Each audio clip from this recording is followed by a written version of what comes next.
When you sit down to play a video game, the average person does not want to just boot up the console to go and do some taxes or go shopping or feed the kids. They want to experience something new, do something they've never done before, go somewhere they've never gone, and most importantly, have fun doing it. You see so many video games these days that do the exact opposite of this. They make boring, shallow gameplay to give you the illusion that it's a big, large, big boy game with those big boy pants, when it's really just a cash grab. This is why I decided to look into Sea of Thieves, because it was this. It was a cash grab. It had Microsoft's grubby little fingerprints on it. Bill Gates pretty much thrown it out the window. But then those free updates started to roll in, and they seem to be turning it around. So let's delve into the cave, or some would say the abyss, to see if they succeeded in doing so.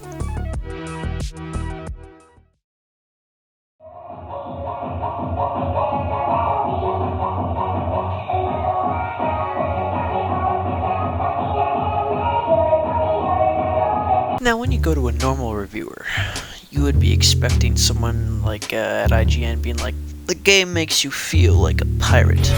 Arkham Asylum makes you feel like a pirate. Now, from my perspective, if you really want to get into the juicy little gritty nitty of the game, it definitely doesn't make you feel like a pirate at the start. You just feel like a normal guy dropped into this weird world where you have no idea what to do. You're completely free. Since there's no guidelines, you just go wherever you want. There's complete freedom. You don't have any money, so you look around and you'll see a burn victim. He's being the gold hoarders. Wondering if you want to do some treasure digging. You're like, well, I mean, that's what I came here for.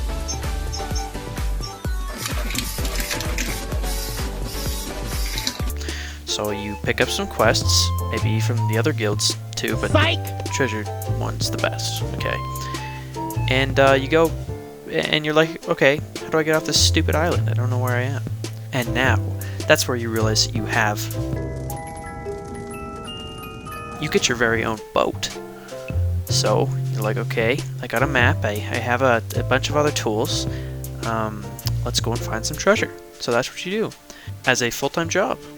Instead of working at McDonald's, you get to go and experience a full-time pirate lifestyle. This is where the little bits of magic start to shine through for this game. You gotta raise the sails, turn the wheel, you gotta actually navigate to where you have to go. I think this is actually really special for a video game. You don't see this very often. A game that lets you do whatever you want. It sets the rules, shows you how the game works, but at the end of the day, the only real boundaries are, well, the ones on the map, but also just in the game mechanics, and the game mechanics are awesome. Trying to figure out where you need to go and having no help and doing it by yourself is 10 times more rewarding than a game giving you a point to go to. Sea of Thieves is a lot like Minecraft. In Minecraft, it has the same kind of idea. It's like throws you into a world of just stuff you can do.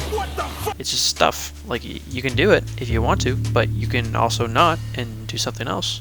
Or just go on an adventure. Just go and see the beautiful graphics and stuff. There are big things that you can do, but you don't have to. It lets you make that decision instead of forcing you to do something.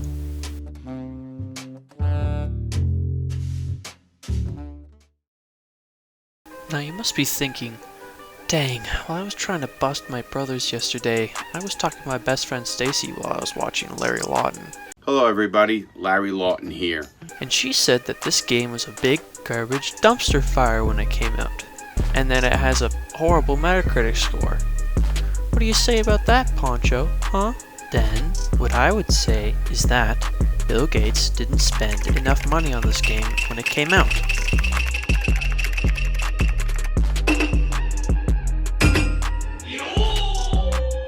And it failed. And I would also say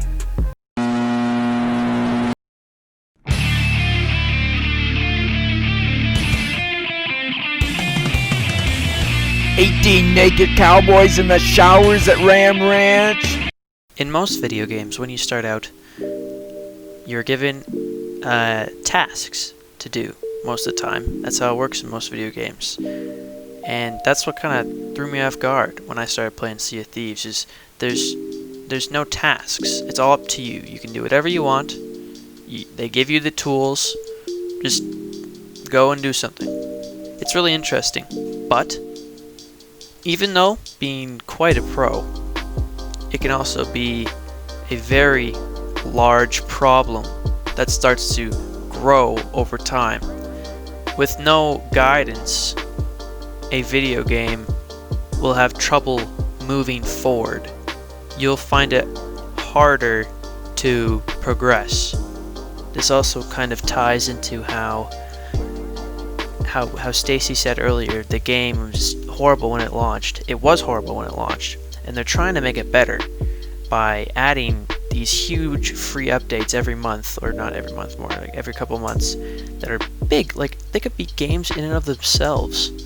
But the thing is it's only for the experienced players. You get these big story time quest lines that you can't even find. Like, nobody knows where they are. For new players, it's like it doesn't exist. You have to be a more skilled and leveled player to even get to that kind of area.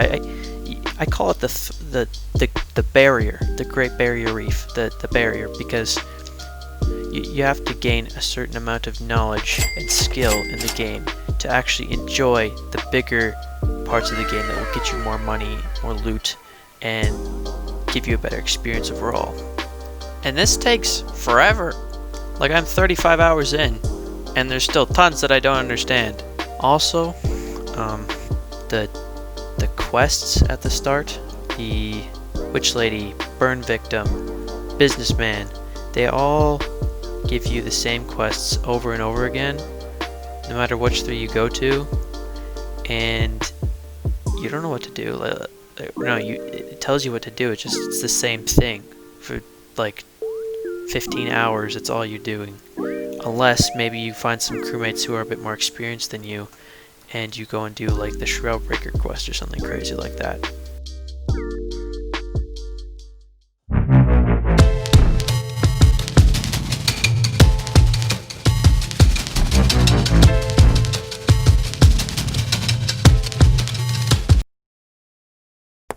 Now we've entered the zone of truth. The game will be put on a scale. The negatives, the positives. Which one weighs it down more? So, Don Cherry, give me the numbers. Well, Punch, on one hand, we have a horrible, unfinished game with absolutely no guidance. A somewhat empty world, some would say. You have a whole barrier reef, disconnecting the new players from the veteran players. And, in my opinion, the worst thing is that there's no hockey in it whatsoever. Okay, thank you, Don. I'm sorry to hear about how you got fired.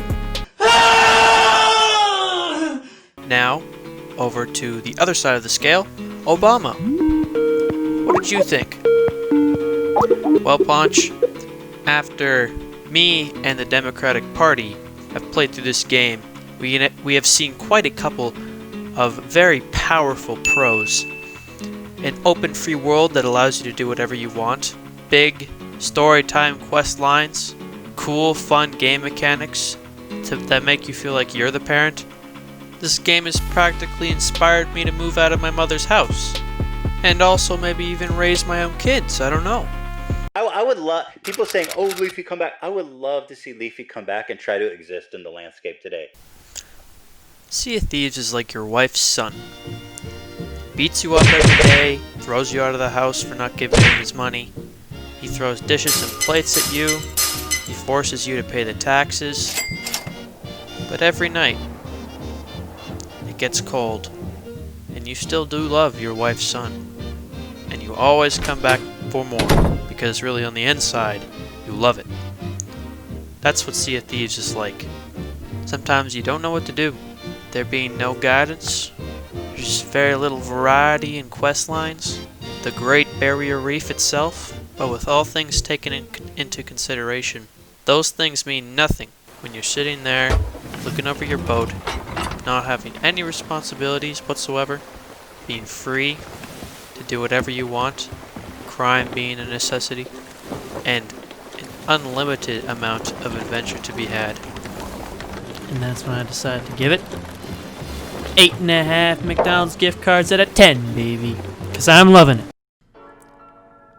There's some flaws to this game, I will admit. I've spent weeks on this video, and I've only really kind of realized at the end, I recorded this, I don't know, about 3 months ago, that this game is definitely one of the greats. I don't think it's really recognized for it, but it really has its flaws in some cases, but I think it really does shine through in a lot of ways. So, this is the end. Thank you for watching the video. If you liked it, I guess subscribe. If you didn't like it, maybe leave me some constructive criticism in the comments down below. But yeah, there will be more stuff to come. See you next time.